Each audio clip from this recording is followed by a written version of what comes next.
राधे कृष्णा दोस्तों, कैसे हैं आप सब। जवाब में राधे कृष्णा कमेंट में जरूर लिखें। एक बार फिर से स्वागत है आपका आपके अपने YouTube चैनल स्पिरिचुअल सोर्स में। आज इस वीडियो में मैं आपके साथ जानकारियां शेयर कर रही हूं हरिशयनी एकादशी के बारे में। दिन हमें व्रत रखना है। एकादशी का शुभ मुहूर्त क्या होगा, एकादशी तिथि कब शुरू होगी और कब समाप्त होगी, और पारण का समय भी आपके साथ शेयर कर रही हूँ, जिससे आप समय के अनुसार ही पारण कर सकें। हरिशयनी एकादशी अपने नाम के अनुसार ही इस दिन भगवान श्री हरि शयन के लिए जाते हैं। उसके बाद से ही चतुर्मास शुरू हो जाता है और हरिशयनी एकादशी के दिन कुछ विशेष उपायों को करके भगवान श्री हरि की कृपा आसानी से प्राप्त कर सकते हैं। तो आसान से कुछ विशेष उपायों को मैं बताऊंगी जो आपको हरिशयनी एकादशी के दिन अवश्य करना चाहिए। यह संपूर्ण जानकारी आपको इस एक वीडियो में दे रही हूँ, तो जुड़े रहिए संपूर्ण जानकारियों को जानने के लिए वीडियो के अंत तक। ये भगवान विष्णु का नमन करते हुए वीडियो को शुरू करते हैं। आप सभी भगवान को नमन करते हुए कमेंट में श्री हरि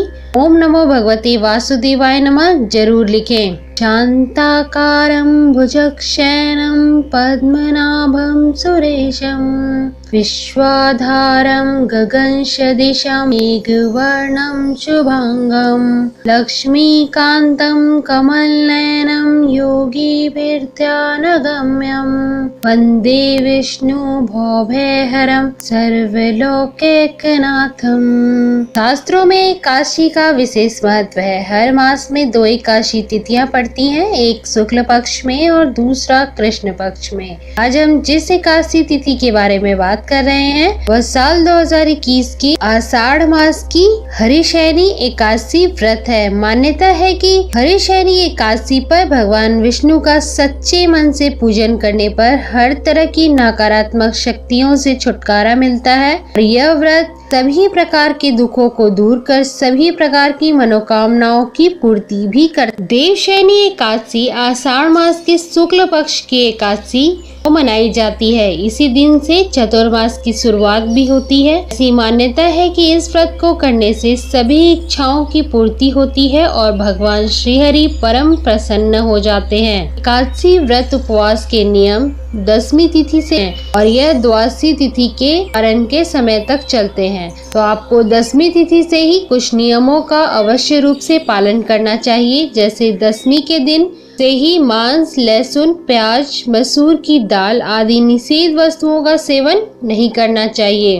रात्रि को पूर्ण ब्रह्मचर्य का पालन करें और भोग विलास से दूर रहें और रात्रि में से भगवान श्री हरि का ध्यान करते हुए ही उस रात्रि में सोएं। एकादशी के दिन प्रातः लकड़ी के दातुन न करें।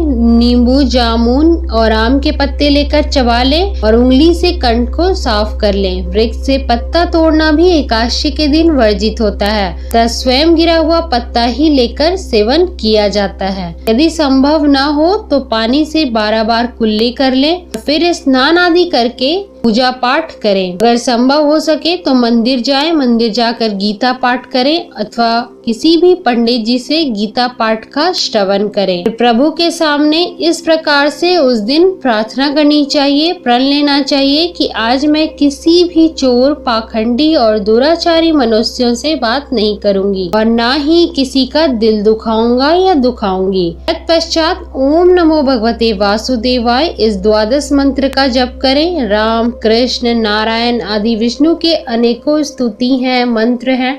आपको जो भी सुविधा अनुसार लगे उस मंत्र का जप आप पूरे दिन करते रहें। उस दिन आप गीता का पाठ कर सकते हैं। गीता का पाठ एकादशी के दिन करने से परम शांति की प्राप्ति होती है। भगवान विष्णु का स्मरण करके प्रार्थना करें और कहें कि हे त्रिलोकीनाथ, मेरी लाज आपके हाथ में है, अतः जो मैंने इस प्रण को लिया है, जो संकल्प को लिया है, उसे पूरा करने की आप हमें शक्ति प्रदान करें। और उस दिन कभी भी एकादशी के दिन भूल कर भी किसी की निंदा नहीं करनी चाहिए। अगर आपसे निंदा हो गई हो तो भूलवश किसी निंदक से आपने बात भी कर ली हो तो भगवान सूर्य नारायण का दर्शन करें और उसके बाद धूप दीप से श्री हरि की पूजा करके क्षमा मांग लें। एक 10वीं के दिन से ही आप नियमों का पालन शुरू कर दें। आइए जानते हैं एकादशी तिथि कब पड़ रही है। 2021 में आषाढ़ मास की देवशयनी एकादशी 20 जुलाई 2021 को मंगलवार को मनाई जाएगी। इसी दिन व्रत रखा जाएगा। एकादशी तिथि प्रारंभ हो रही है 19 जुलाई 2021 को 9:59 पर और एकादशी तिथि का समापन हो रहा है 20 जुलाई 2021 को 7:17 पर। आइए जानते हैं देवशयनी एकादशी का पारण कब किया जाएगा। देवशयनी एकादशी का पारण 21 जुलाई 2021 बुधवार को किया जाएगा। 21 जुलाई को पारण यानी व्रत तोड़ने का जो समय होगा वह सुबह 6:06 से 8:44 तक होगा। पारण तिथि के दिन द्वादशी समाप्त होने का जो समय है वह 4:26 पर है। एकादशी के बाद द्वादशी के दिन आप उसी समय अनुसार ही पारण करें। आषाढ़ शुक्ल पक्ष की एकादशी को देवशयनी एकादशी कहते हैं। देवशयनी एकादशी के दिन से भगवान विष्णु का शयन काल प्रारंभ हो जाता है, इसलिए इसे देवशयनी या हरिशयनी एकादशी भी कहते हैं। देवशयनी एकादशी के 4 माह के बाद भगवान विष्णु प्रबोधनी एकादशी के दिन जागते हैं। देवशयनी एकादशी प्रसिद्ध जगन्नाथ रथ यात्रा के तुरंत बाद होती है और अंग्रेजी कैलेंडर के अनुसार देवशयनी एकादशी का व्रत जून अथवा जुलाई के महीने में आता है। चतुर्मास जो कि हिंदू कैलेंडर के अनुसार 4 महीने का आत्म संयम काल होता है, उसमें देवशयनी एकादशी से ही प्रारंभ हो जाता है। चतुर्मास में मांगलिक और शुभ कार्य नहीं किए जाते हैं। इसी दिन से सारे शुभ कार्य बंद हो जाते हैं। 20 जुलाई 2021 से चतुर्मास आरंभ होगा जब हरिशयनी एकादशी होगी। पंचांग के अनुसार 20 जुलाई मंगलवार को आषाढ़ मास के शुक्ल पक्ष की एकादशी तिथि से ही चतुर्मास का शुभारंभ होगा। एकादशी से भगवान विष्णु विश्राम की अवस्था में आ जाते हैं और फिर देवोत्थान एकादशी पर भगवान विष्णु विश्राम काल पूर्ण करके अपने क्षीर सागर से बाहर आकर पृथ्वी की बागडोर संभालते हैं। देवशयनी एकादशी को पद्मा एकादशी, आषाढ़ी एकादशी और हरिशयनी एकादशी के नाम से भी जाना। आइए जानते हैं एकादशी व्रत के पारण के कुछ विशेष नियम, कुछ आवश्यक नियम जिसे हर वैष्णव और हर एकादशी करने वाले प्रिय भक्तों को अवश्य अपनाना चाहिए। एकादशी के व्रत को समाप्त करने को पारण कहते हैं। एकादशी व्रत के अगले दिन सूर्योदय के बाद पारण किया जाता है। एकादशी व्रत का पारण द्वादशी तिथि समाप्त होने से पहले कर लेना अति आवश्यक है। द्वादशी तिथि सूर्योदय के पहले समाप्त हो गई हो तो एकादशी व्रत का पारण सूर्योदय के बाद ही होता है। द्वादशी तिथि के भीतर पारण न करना पाप करने के समान होता है। एकादशी व्रत का पारण हरिवासर के दौरान भी नहीं करना चाहिए। जो भी भक्त एकादशी का व्रत करते हैं उन्हें व्रत तोड़ने से पहले हरिवासर समाप्त होने की प्रतीक्षा अवश्य करनी चाहिए। हरिवासर द्वादशी तिथि की पहली 1/4 अवधि को कहा जाता है।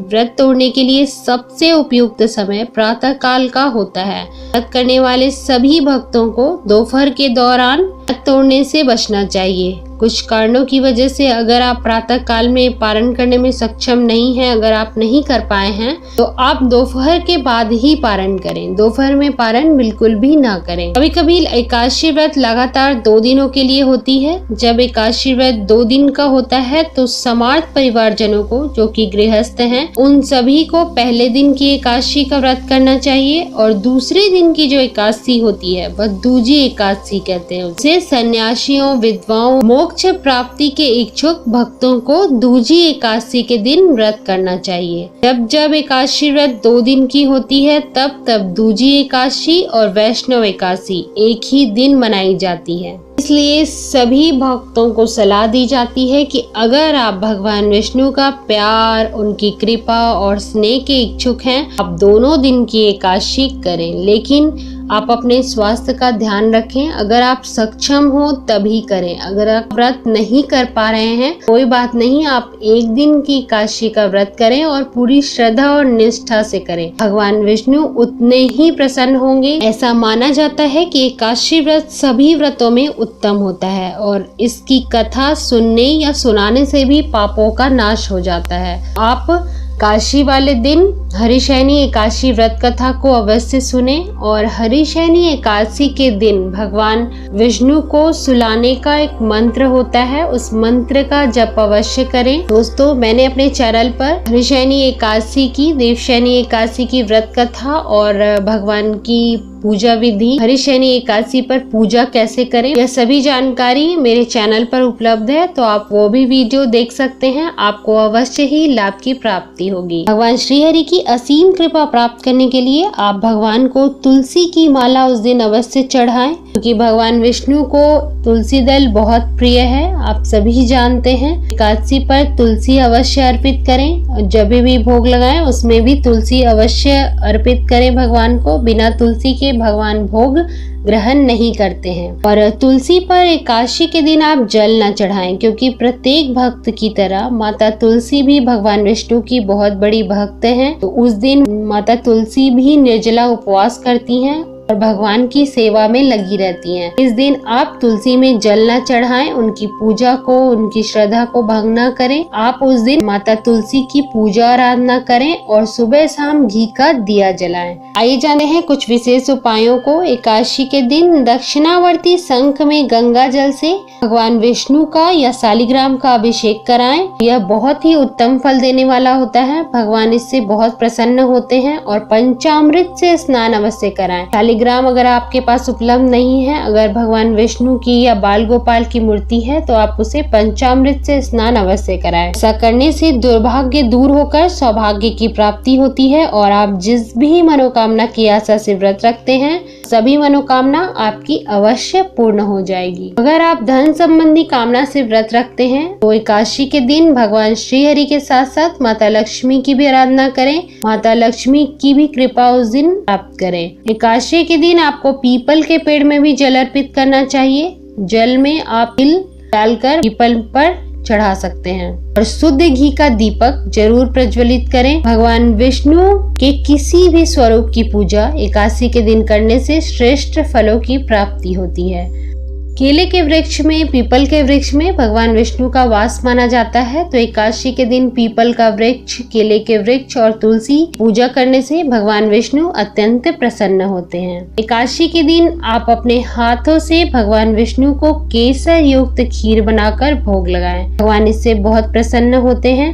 पीले फलों का भोग अर्पित करना चाहिए। पीले रंग की मिठाई का भोग लगाएं, इससे समस्त प्रकार की मनोकामना पूर्ण होती है। एकादशी के पूरे दिन भगवान के मंत्रों का मन ही मन जप करते रहें। आपकी मनोकामना जो भी हो, अगर आप पूरे विधि विधान से, पूरी निष्ठा से, भक्ति से भगवान श्री हरि की पूजा करेंगे, उनकी प्रार्थना करेंगे, भगवान श्री हरि की कृपा आप पर अवश्य बरसेगी। जय श्री हरि, जय श्री हरि, जय श्री हरि। दोस्तों, वीडियो से रिलेटेड कोई भी डाउट हो तो आप मुझे कमेंट करके पूछ सकते हैं। आपके सवालों का जवाब देकर मुझे बहुत प्रसन्नता होगी और मुझे, मेरे लिए सौभाग्य की बात होगी। वीडियो पसंद आई हो तो लाइक जरूर कीजिएगा। ऐसी ही रोचक और लाभकारी जानकारियों के लिए जुड़े रहिए आप अपने स्पिरिचुअल सोर्स चैनल के साथ। अपना प्यार और सपोर्ट हमें देते रहें। वीडियो देखने के लिए आपका बहुत बहुत धन्यवाद। आज के वीडियो में इतना ही। मिलते हैं अगले वीडियो में एक नई और रोचक जानकारी के साथ।